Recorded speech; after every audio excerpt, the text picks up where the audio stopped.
नमस्कार, मैं रत्नेश कुमार और आप देख रहे हैं टेलीस्कोप न्यूज। और आज है 16 मई 2025। 22 अप्रैल को पहलगाम में हुए आतंकवादी हमले के बाद जो भारत ने अपनी तैयारियां की, भारत के सैनिकों ने जो पाकिस्तान के अड्डों को तबाह किया, पाकिस्तान के फाइटर जेट्स को तबाह किया, पाकिस्तान के बंकरों को तबाह किया, हमले किए गए पाकिस्तान पर और पाकिस्तान को छठी का दूध याद दिलाया। उसी के आलोक में आज पूर्णिया में, हालांकि 13 मई से ही ये तिरंगा यात्रा निकाली जा रही है। तिरंगा यात्रा निकाली जा रही है पूरे देश में सैनिकों के सम्मान में, और उसी को लेकर आज पूर्णिया में भी जो है ये तिरंगा यात्रा निकाली जा रही है। लेकिन मैं यहाँ एक बात कहना चाहूँगा कि हम लोग सैनिकों को आज सपोर्ट कर रहे हैं, देश के प्रधानमंत्री को सपोर्ट कर रहे हैं, लेकिन हमारे देश में बैठे कुछ सांप हैं, वो भारतीय सैनिकों को क्रेडिट नहीं देकर पाकिस्तानियों का लाइन जो है यहाँ दोहरा रहे हैं। मैं एक बात यहाँ पर आपको बताना चाह रहा हूँ, कौन से सांप हैं ऐसे जो हमारे देश में जो पल रहे हैं। एक राम बाबू सिंह नाम का एक सैनिक जो है हमारे शहीद हुए किन्हीं अन्य कारणों से, लेकिन एक यहाँ का एक मीडिया हाउस उस पर कहता है कि वो S-400 चलाते थे। भाई सबसे बड़ी बात है कि BSF जो है S-400 ऑपरेट ही नहीं करता है, और यहाँ उनके लाइनों को दोहराया जा रहा है पाकिस्तानियों के द्वारा। ऐसा नहीं चलेगा। अगर वैसे सांप हैं तो इतने सारे जो आप देशभक्त देख रहे हैं हमारे पीछे, वो इतनी भीड़ जो आप देख रहे हैं, ये देशभक्तों की भीड़ है। और वैसे एक सांप या 10 सांप भारत का कुछ नहीं बिगाड़ सकते। हम जुड़े रहेंगे आपसे, देखते रहिए हमारे साथ तिरंगा यात्रा पूर्णिया से।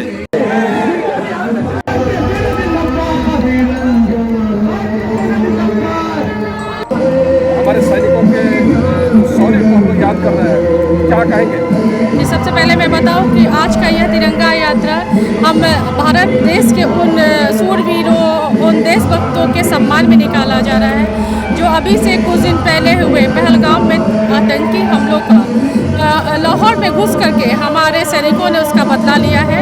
और ऑपरेशन सिंदूर के जरिए पाकिस्तान में जितने भी आतंकी अड्डे हैं उनको नेस्तनाबूद किया है।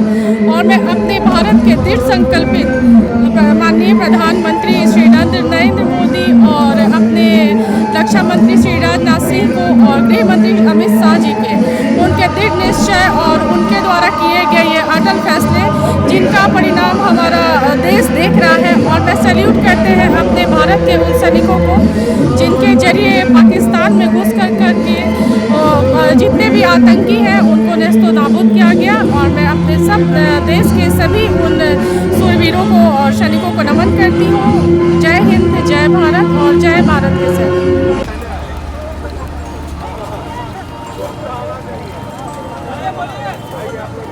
सैनिकों के शौर्य और पराक्रम के बारे में क्या कहेंगे? अद्भुत, अद्वितीय, अकल्पनीय उन्होंने शौर्य का प्रदर्शन किया है और पाकिस्तान को चकनाचूर कर दिया है। मैं इसके लिए सेना को कोटि कोटि बधाई देता हूँ। आज हम अपने देश के वीर सैनिकों के हौसला अफजाई के लिए और अधिक से अधिक देशभक्ति आम समाज में, आम पब्लिक में जाए, उसका संदेश देने के लिए आज हम लोग तिरंगा यात्रा कर रहे हैं।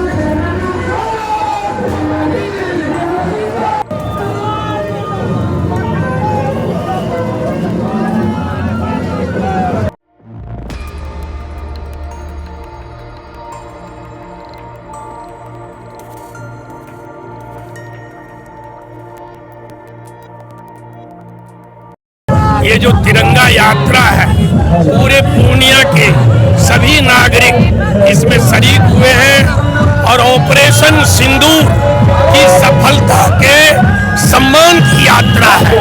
ये जो हमारे वीर सैनिक हैं उनके सम्मान में ये तिरंगा यात्रा है।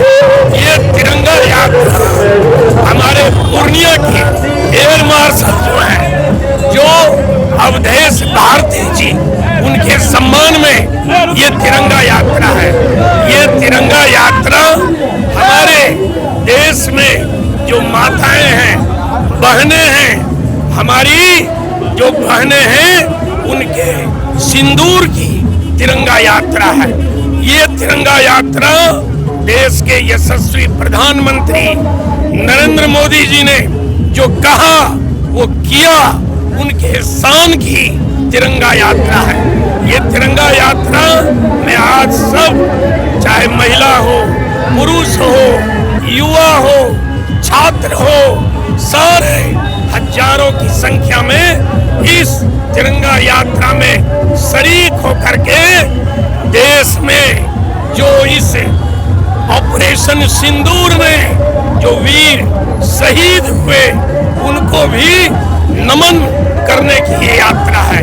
ये तिरंगा यात्रा देश के हर वीर की तिरंगा यात्रा है।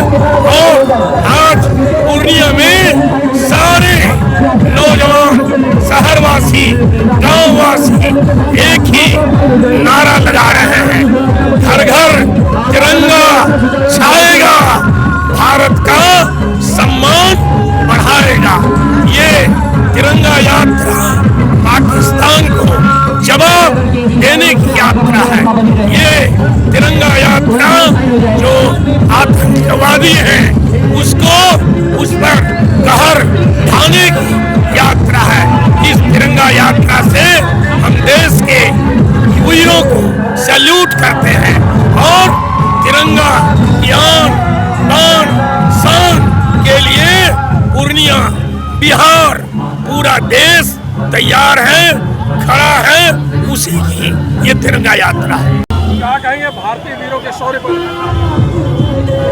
भारतीय वीर इस बार जो अपना पराक्रम जो लहराए हैं वह पूरे विश्व में एक मिसाल कायम कर दिया है और हम अपने वीर सैनिक पर हम गर्व करते हैं और इस गर्व के साथ ही प्रधानमंत्री मोदी जी को बहुत बहुत धन्यवाद देते हैं कि पूरे भारतवर्ष का उन्होंने सर ऊंचा किया है और हम लोग फख्र से आज अपने को हिंदुस्तानी कहने में महसूस करते हैं।